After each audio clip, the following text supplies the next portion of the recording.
پاکستان بننے سے قبل ہمارے ذہن میں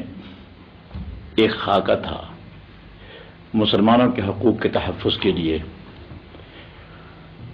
وہ یہ تھا کہ اس وقت ہندوستان کے 13 صوبے تھے.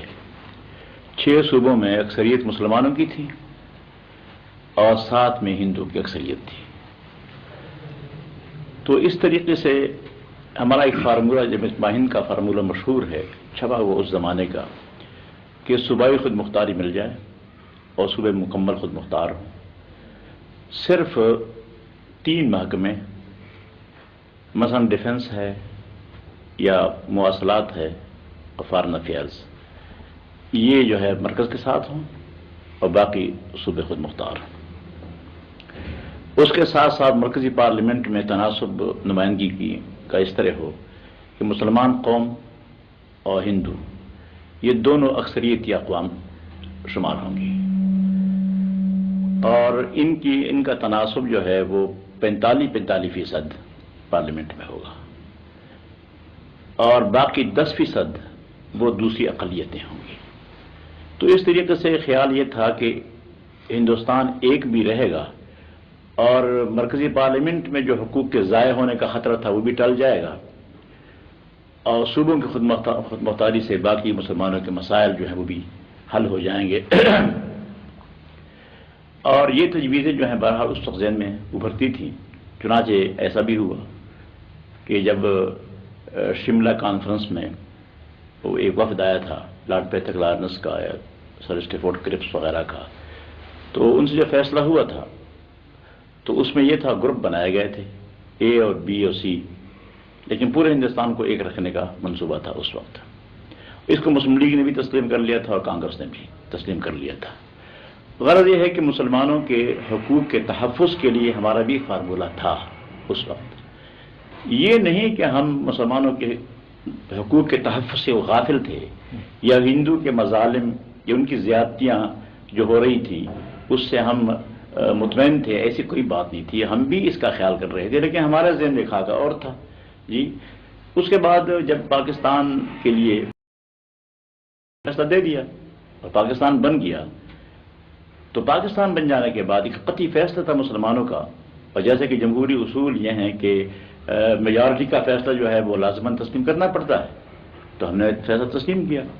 اور پاکستان بن جانے کے بعد سب سے پہلے ہماری جماعت نے اعلان کیا کہ اب ہم اس کے بعد پاکستان کو تسلیم کرتے ہیں اور پاکستان کے استحکام کے لیے، اس کی ترقی و بقا کے لیے، اس کے نظریے کے لیے ہم جان توڑ کوشش کریں گے. اور اس طریقے سے یعنی مرکزی جمعیت علماء ہند کی طرف سے بھی ہمارے پاس یہ خطوط آئے اور انہوں نے کہا کہ آپ اپنے سروس پر کام کریں اور یہ کہا کہ اب پاکستان بن چکا ہے، اب نہ ہم نے اس سے اختلاف کرنا ہے اور نہ تم نے اختلاف کرنا ہے. وہاں سے بھی ہدایت تھی. چنانچہ ہم نے پاکستانی کی حیثیت سے، چونکہ ہماری پیدائش یہاں کی تھی، ہم تو یہاں کے تھے، اپنے ملک کی آزادی کے لیے کوشش کر رہے تھے، تو ہمارا ملک تو یہی تھا جہاں ہم پیدا ہوئے تھے. تو اسے لازم بقا و سالمیت کے لیے اور اسلامی نظریہ حیات کے لیے جو بنیاد ہے پاکستان بنانے کی، اس کی حمایت کی اور 31 سال سے اس پر ہم گامزن رہے ہیں اور ہم نے جو خدمت ہم سے ہو سکی وہ حقیقی خدمات پاکستان کے لیے پیش کی. مولانا اسی سلسلے میں میرے ذہن میں ایک سوال پیدا ہوتا ہے کہ پاکستان اسلام کے نام پر بنا اور آپ نے بھی اسلام کی اس وقت خدمت کر رہے ہیں.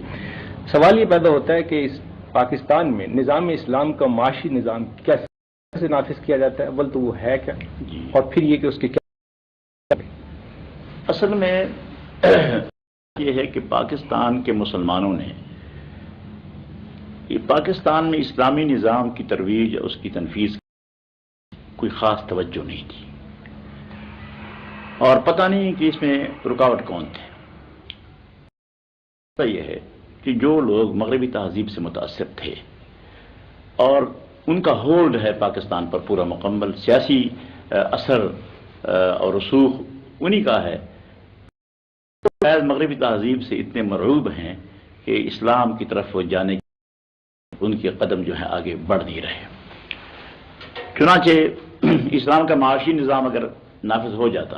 سب سے پہلی چیز یہ ہے کہ بغیر سود کے بینکاری کا نظام جو ہے یہ اسلامی ایک نظام ہے اب اس وقت نہیں، بہت کافی زمانے پہلے بہت سے ملکوں میں ایسے بینک قائم کیے گئے ہیں جو بغیر سود کے چل رہے ہیں اور اسلامی اصول کے مطابق چل رہے ہیں۔ یہ نظام جو ہے ایک دفعہ ایسا بھی، ہم سن 64 میں مصر میں قاہرہ میں ایک مؤتمر میں میں شریک تھا خود، اس میں اسی اسلامی بینکاری کا مسئلہ جو ہے وہ زیر بحث اور ایک مکمل بینک کا نظام جی وہ تجویز ہو گیا تھا اور اس کی پھر کاپیاں بھی تقسیم کرائی گئی تھیں، وہ پورا نظام نقشہ مکمل موجود ہے۔ تو اگر ایک نظام جو ہے ایسا جی بینکاری کا بغیر سود کے نافذ ہو جاتا تو اس سے بہت سے لوگوں کو بڑے فوائد اور اس کے برکات ہوتی۔ اس کے علاوہ میں یہ بھی عرض کر دوں کہ اسلام میں معاشی مشکل پیش آتی ہی نہیں بنیادی طور پر۔ وہ یہ ہے کہ اسلام میں اسلام میں عشر ہے، اسلام میں عشر اور زکوٰۃ کے سوا باقی بھی حقوق ہیں، ہمسایہ کے حقوق۔ چنانچہ حدیث میں آتا ہے من کان منکم یؤمن باللہ والیوم الآخر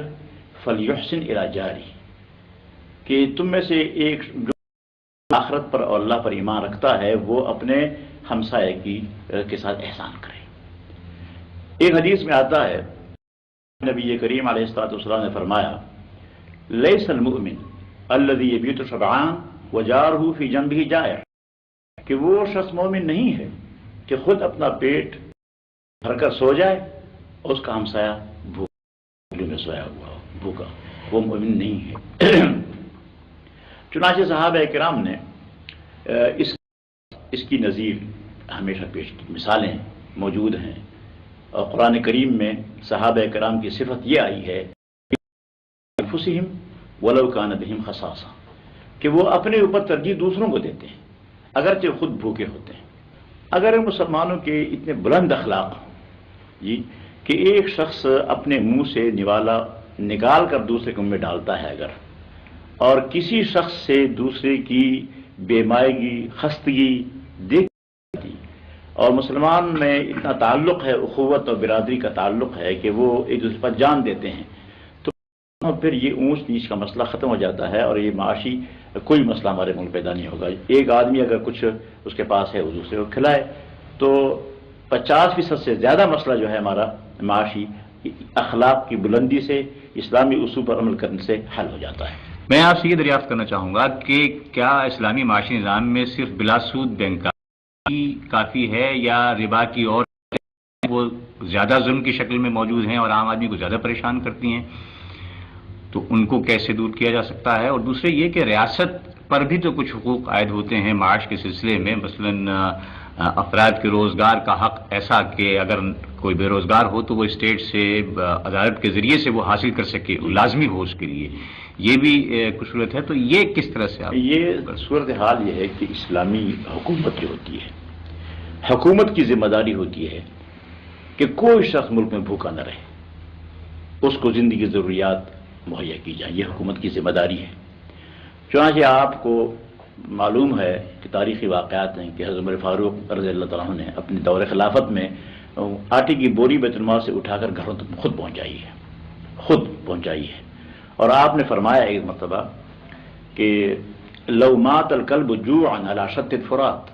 لکان عمر مسئولا عنہ یوم القیامہ، کہ اگر دریائے فرات کے کنارے